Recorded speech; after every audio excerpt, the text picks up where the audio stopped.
talk on the CIA, the mafia, and JFK and their connections to Hollywood. There's Tucker giving this report. And guess what? It was everything I said, right? At least what we know so far in regard to Tucker's brief report there. It's exactly what I told you 2 years ago. And what's the point of this? Well, just like in that report, right, we had a lot of movies that told us this ahead of time. Oliver Stone's JFK basically told us this. We had movies for many decades, not just determining trends and determining our wants and our desires, but movies that were actually telling us that there was a deep state. Movies that were telling us that there was this apparatus of shadowy syndicate individuals work for private families and for the international banking cartels that actually run things. And I was going to, you guys read my mind because I was going to go to Kubrick next. In fact, he goes on in this book to talk about that there's no more powerful propaganda than Hollywood itself. Now, Hollywood has kind of declined in modern times, but he says that Hollywood and movies are better than politics. There's a whole section, a whole chapter on movies and how movies manipulate us. And he says that where are we being manipulated to? Guess what? It's everything you've heard me talk about in all the other books that we've covered. He ends the book by talking about a managerial technocratic society is where it's all taking us. So it's Jay Dyer of Jay's Analysis, and we've covered a lot of the global elite writings in the fourth hour of talking about the power of Hollywood to predictively program us to be prepared for the next layer or level of propaganda that they want to push. And that's something that I've covered in depth many years ago and did 2 books on that. So one of the books that we haven't covered that relates directly to this is Edward Bernays' book, Propaganda. So I'm going to talk a little bit about that, and then I want to go into how our opinions and our attitudes are formed by, as he says, people who we never see, who exist as a kind of invisible government. He even uses that kind of terminology in the book. And we're going to talk about how Hollywood functions in that way, and that close, long-time linkage, that marriage between Hollywood and the CIA, the military, and various intelligence agencies. Bernays begins his famous book, and if you don't know, he's the relative of Sigmund Freud. And Bernays was at the Department of War, as it used to be called for a while, before it became the Department of Defense, something that he renamed, something that he retitled to make it more palatable. And he begins his book on propaganda by noting that our attitudes are formed, he says.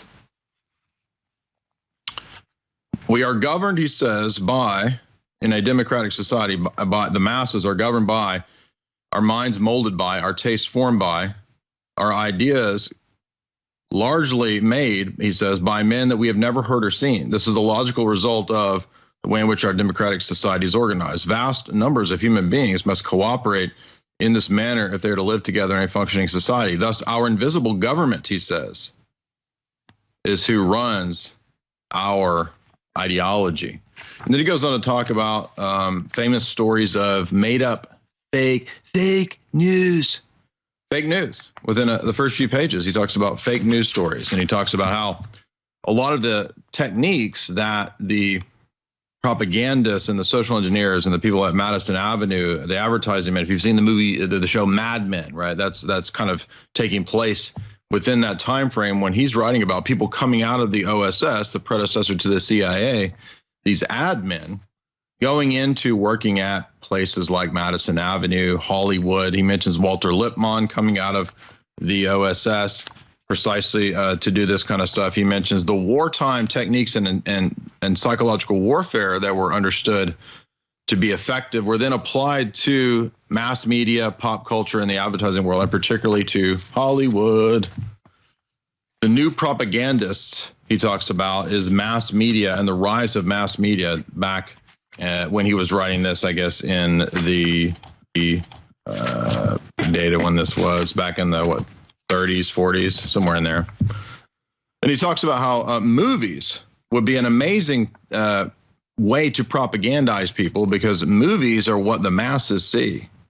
And it's movies that propagandize us even at times without us even knowing at a subconscious level. They program, in a way, our subconscious through the usage and manipulation of various archetypes.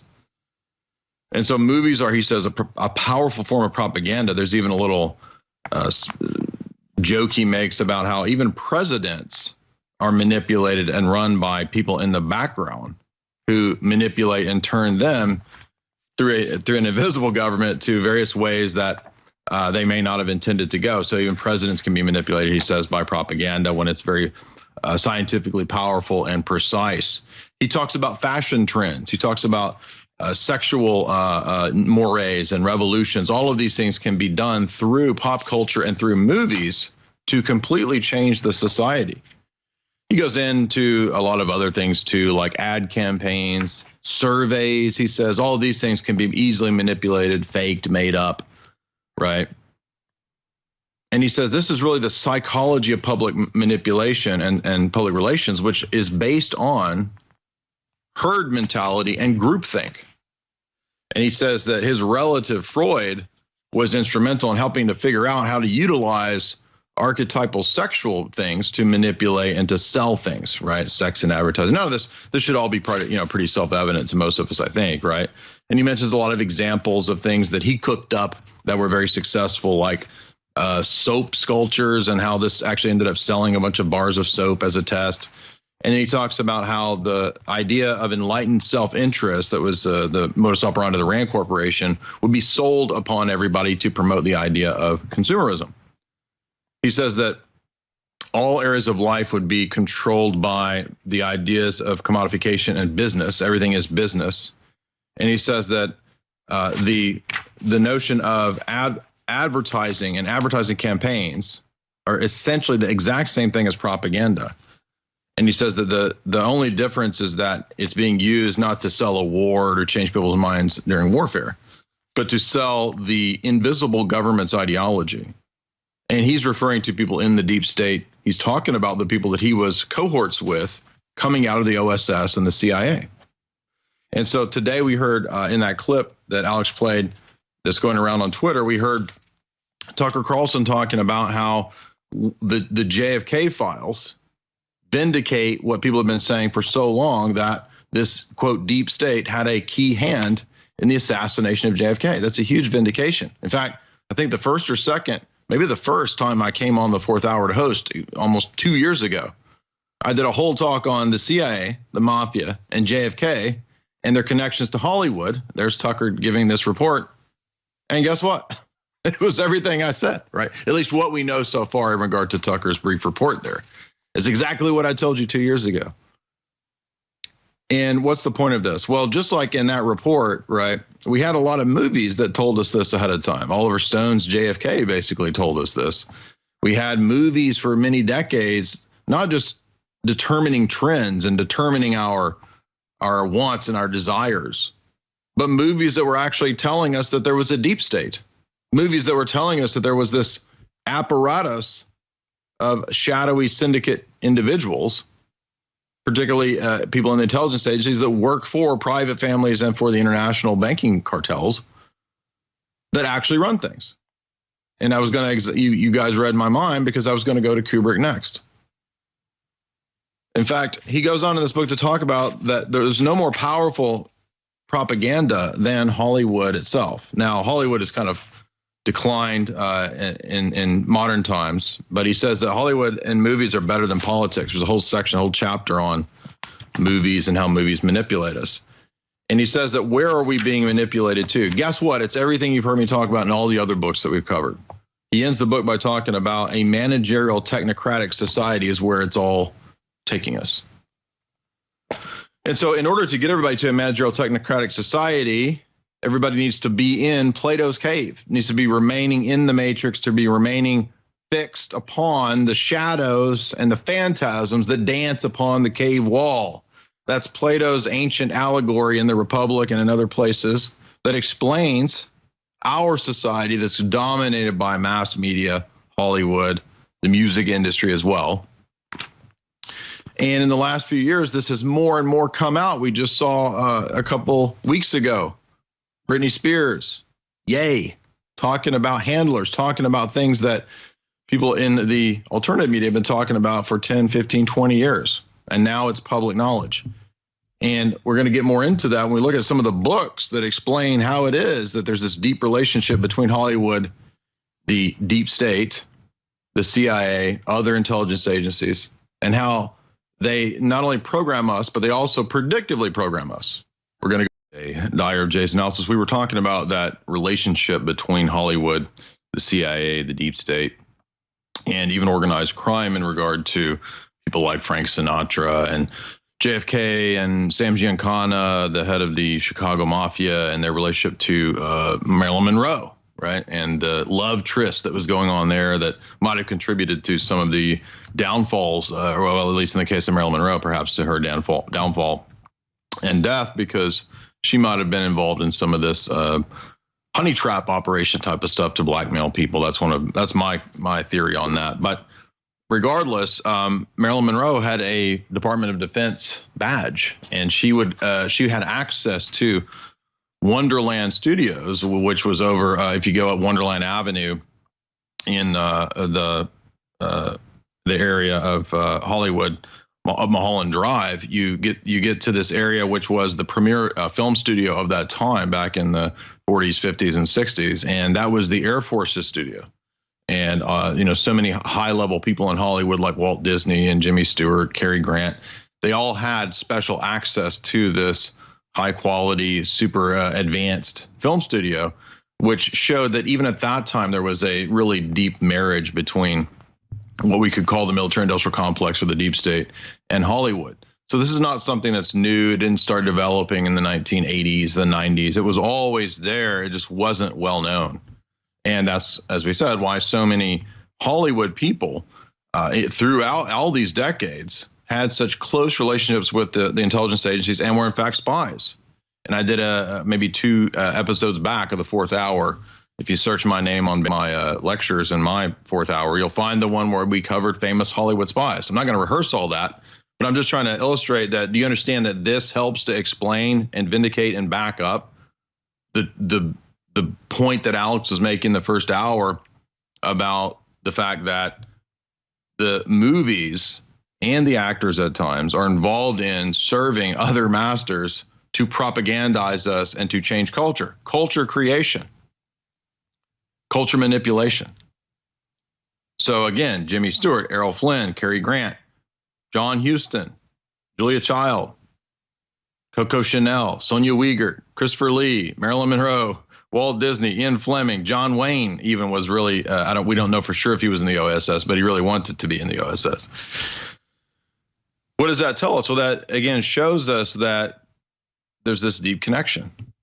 And I'm not saying that everybody who is involved in that is a bad person. That's not the point. The point is that that was a way that people were co-opted into this to give the impression that you're going to be fighting for freedom, fighting for your country and all this kind of stuff. And it makes sense why they would believe that during the Cold War, especially, or during World War II times, sure. But the point is that that relationship didn't go away, right? After wartime, it's like, oh, okay, we don't do that anymore. And we're not interested in propaganda. We're just going to let people make the arts the way they want to do it. No, it's always a manipulated thing. And that's why I wrote a significant part of my first book on Ian Fleming, because he's one of the best examples of somebody from high-level naval intelligence in the British Empire writing all these Bond stories about real operations. And sometimes they're pretty close to what happened, but a lot of times he's adding in propaganda elements, right? And saying, oh, Spectre is doing this amorphous unknown group. No, the people running James Bond are Spectre in the real world, right? That's how it really works. Because British intelligence set up the OSS and the CIA.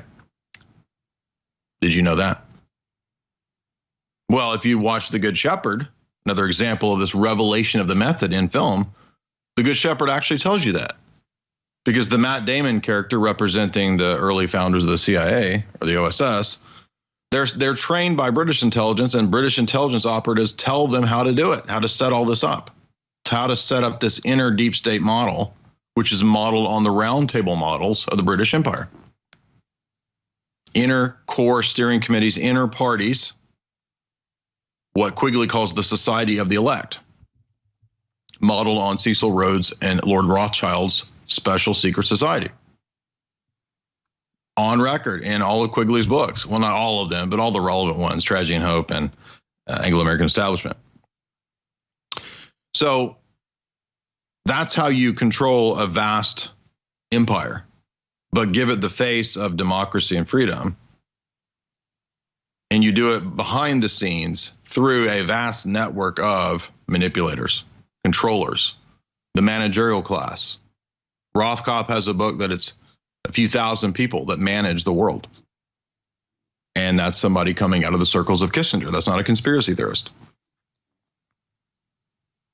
And so many movies have actually shown us this. That's the weird part, right? That's what Alex was talking about in the first hour, that revelation of the method, that the films actually show everybody how it really works. And there's a lot of theories as to why they do that. There's the idea that, well, from an occult perspective, you're giving a kind of lesser magic. You're doing lesser magic by saying what you're going to do. From a psychological warfare perspective, it prepares people. They get acclimatized to it. It becomes normalized, and they accept it when you roll out the propaganda down the road. Let me give you an example of a movie I just watched that we'll be doing a breakdown in the near future that's a little more detailed. But in 2016, a movie came out that kind of a minor, I think it was a theatrical release, science fiction film from Luke Scott, the son of Ridley Scott, who, of course, Ridley Scott's films, especially something like Prometheus, has a lot of revelation in it. Blade Runner, a lot of revelation in it. Done a lot of analyses and essays on Blade Runner and Prometheus, right? Telling us about panspermia and how the elite really view things. Well, in this 2016 movie, Morgan, with Anya Taylor-Joy, she plays this hybrid DNA modified creature. And in this film, she is kind of going haywire, and they don't really understand why she's freaking out. But as we progress through the film's narrative, it turns out that she's an experiment where a corporation, a private corporation, has altered her DNA to make her a sort of a hybrid between human and synthetic silicon-based AI or whatever. And now the corporation patents and owns her. So, in other words, synthetic nanotech DNA, this is actually in the movie. This is, again, 4 years before the COOF, 4 years before any pandemics and the stabbies. And we're told that this alteration now creates a new kind of being. And the corporation in the film is trying to perfect the perfect future human, to create an immortal human, to create a human being that is no longer bound by emotions. And I'll give you a little bit of a spoiler. In the film Morgan, it turns out that the main character, Morgan, the Anya Taylor-Joy character, she is actually slated to be killed because she's a defective model. And the assassin that is sent from the corporation to kill her is the new model, the one that doesn't have the flaws. So in other words, the new human beings are the ones that will be modified to have no emotions, to have no feelings, to be able to kill without compunction. It's sort of a Spurg 9000 or something, right? Like no emotions. Everything is just like a machine. And so the model that still has human elements has to be gotten rid of. And this is really the ideology and the plan of the tech elite, of the transhumanists. They're open about that. I don't know for sure exactly what all the stabbies and the mRNA manipulation stuff is doing. I don't think any of us knows for sure. So there's a lot of theories, and it looks like in some of the cases there is experimentation at the genetic level going on for sure, right? The gene therapies are experiments. What exactly they're doing, we're trying to figure that out. We know it's having a lot of adverse effects. We know if you watch the documentary about people dying suddenly, for example. But there's also the possibility that beyond that, which has been reported on, and even by the World Economic Forum, they had a whole article on mRNA technology and how it's kind of experimental. Even they admit that, right? So they're telling you this. But in this movie, that's exactly what's going on. So it was amazing to me that this is in this film. I never really even paid attention to this film when it came out. I just thought it was another sci-fi film. And you're watching it, it's like, oh, they're actually telling us that the plan is to use nanotech to alter people's DNA, which is something DARPA had talked about for many decades. Don't go anywhere. Their guest host, Jay Dyer of Jay's Analysis, we're talking about how Hollywood and the music industry and mass media program us and utilize this principle of predictive programming, or sort of putting things into film ahead of time to predict the events that come down the road, oftentimes in science fiction movies, for example, to prepare us for the surveillance, the microchips, the whatever they want to roll out, the nanotech, right? We were just talking about a film from 2016 that had this nanotech theme in it that alters human DNA. And this is, again, because they had seen back in the days of Edward Bernays the power of Hollywood to program and to create trends and to cause people to want to, act like James Bond and to act like this or that person, and even to the point of cartoons, as you see there, because characters from who were involved in the creation of the G.I. Joe series were also working and consulting with the Pentagon. I did a whole lecture several years ago in the UK on this. I was invited to speak at a big event there. And you can find that lecture on YouTube. I went into about an hour and 20 minutes of propaganda from the history of science fiction that was preparing us for all the things that they eventually wanted to roll out. For example, the Rand Corporation consulted on TV shows like Star Trek. And so there's always been this reciprocal relationship between the people that do science fiction, the people that do G.I. Joe and toys, working with and consulting with the military, DARPA, Pentagon, et cetera. If you watch my lectures that I did lecturing through Annie Jacobson's big 600-page history of DARPA, the book concludes with the chapter about her and James Cameron and Kathleen Kennedy and some other Hollywood people going to DARPA to consult on the future of technology and how that relates to Hollywood.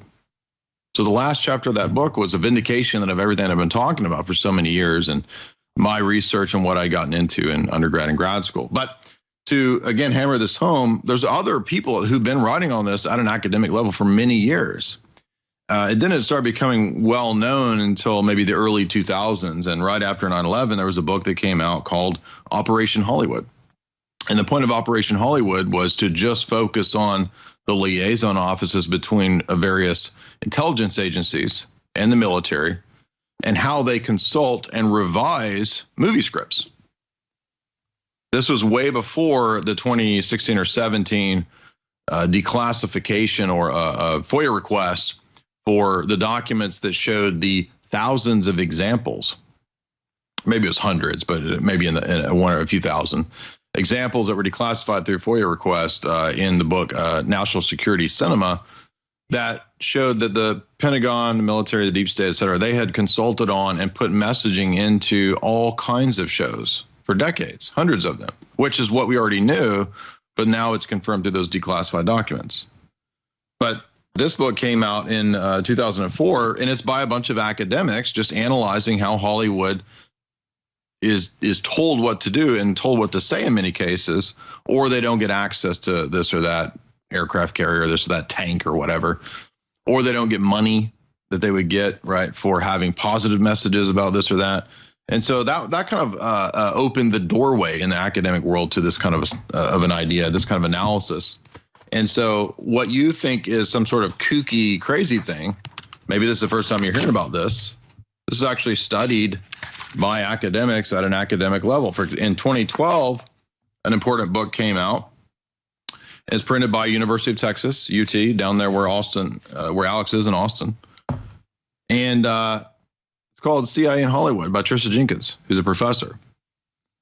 So this is not kook stuff. This is academic stuff. And this is a history of the relationship between these entities and how people like Jennifer Garner and J.J. Abrams were consulting with the CIA about how to do the show Alias and how to make the plots based on real things to a degree. And if you've never seen Alias, I did a whole breakdown of that show with my wife Jamie on my YouTube channel. We went through the episodes of Alias and did a full-on breakdown. But again, the point is that this is well known, and it's only become more and more revelatory and self-evident as time goes by. So, for example, if you remember the film Argo. Argo is a movie about the CIA making a movie as a cover under the Iranian Revolution. So the film was a cover. Oh, we're going to go and film a sci-fi movie in Iran. That was a cover that the CIA was doing during the Iranian Revolution for the hostages. So the irony here is that Ben Affleck, of course, who made that film, he won the Oscar for that film, Argo. Not only did the CIA consult on that film, it looks like, again, Ben Affleck seems to have a really interesting relationship in that regard, right? Just like his, I guess, ex-wife, Jennifer Garner, right? And so it's telling you, Argo is telling you how Hollywood and the CIA are connected at the hip and always have been. Other movies it's come out were not just consulted on, but basically made as CIA propaganda movies. Zero Dark 30, one of the most famous examples. All admitted. Movies like American Sniper, consulted on. This is basically a propaganda film is all that is. And I'm not saying that the people that are pro-America are bad people. I'm not saying that. I'm just saying that you have to understand that this is what the movies function as. And they've always functioned that way. It's nothing new. It's just become more and more evident, more and more clear as time goes by. When Angelina Jolie was filming Salt, she had a CIA handler assigned to her to teach her tradecraft, to teach her all this stuff, right? Who's written famous spy books, Melissa Mela. So what I did was I wrote a book on this, Esoteric Hollywood, explained the relationship between all these things and documenting it. I think I put 400 or so footnotes in my book. So it's an academic, but also readable text. And I walk through all these different directors and their connections and what they were, and they're not all bad people. I mean, I think at times this might have led to their demise. If you watch the movie Wag the Dog, you'll notice that the director in that movie, played by Dustin Hoffman, gets killed. And that's because he's not doing the bidding of the Robert De Niro character who's telling the movie director what to do. I'm not saying they tell every movie director what to do, but the big blockbuster stuff, yeah, this is where it gets pretty consistent, right? And so in my book, I went through what I call Hollywood Babylon and how Kubrick was aware of this relationship, and maybe early on he might have been coaxed into, working with NASA to film 2001, which is on record. And then later on, realizing that this is a bad deal. And so movies like Eyes Wide Shut exposed how the system really works, how they use cults and mind control, and how in that film, if you remember, the people in the cult, in the Eyes Wide Shut cult, it's like they've recruited the best looking women in the world, right? It's all supermodels to entrap people, as well as some of the wealthiest people out there, right? So now it's starting, wait a minute, so Balenciaga, Zoolander, we just did a big analysis of Zoolander on my channel. If you go to my YouTube channel, you'll find that Balenciaga, Zoolander 1 and 2. And although Zoolander is satire, I mean, that's the point of this movie, right? Was that the fashion world is actually run by the very thing that Edward Bernays talks about, this invisible government. And the fashion world exists to kind of control and steer culture, just like Hollywood and all these other elements do. That's what Edward Bernays says. He says that Hollywood and the fashion industry create and control culture. It is mind control. The system itself is mind control, according to Bernays, the guy who basically organized the system like no one else. And so Kubrick's films tell you this. They tell you that the elite are a bunch of degenerate pedos. That's the point of Eyes Wide Shut. If you didn't watch it and pay attention. That's the point of Barry Lyndon. That's the point of other Kubrick films, right? Lolita. So Kubrick, I think, was a conflicted character in my view, who worked with the system to get, access to things that special lenses that NASA had for filming things, and then realized later on that this was a bad deal. And then, I don't think that the establishment was very happy with movies like Eyes Wide Shut. Now we look back and see movies like that, and it tells us the whole system. It tells you Jeff Stein McEffrey's whole operation, right, is exactly what you see there. Or these people at Balenciaga, these weird directors and Nygaard and all these people. I mean, that's exactly the model of what you see going on in Eyes Wide Shut. Kubrick was telling us this long ago. And then when we come to other directors like the usage of H.G. Wells and Spielberg and other directors who are pushing the alien mythology, that's all propaganda. C.D. Jackson, the guy who was in charge of the CIA's doctrinal warfare program to recruit the churches, he was the one that consulted on one of the first big alien movies, The Day the Earth Stood Still. So this is all propaganda, and it's openly propaganda. I'm not saying everybody's in on it bad, because some people try to expose things and critique things, just like Kubrick did with Dr. Strangelove there. And sometimes it doesn't go well for the people that do that, right? So if you want to learn more about this, you can get my book at my website, jaysanalysis.com. You get signed copies there, part 1 and part 2 of Esoteric Hollywood, as well as my philosophical books in the shop there at jaysanalysis.com.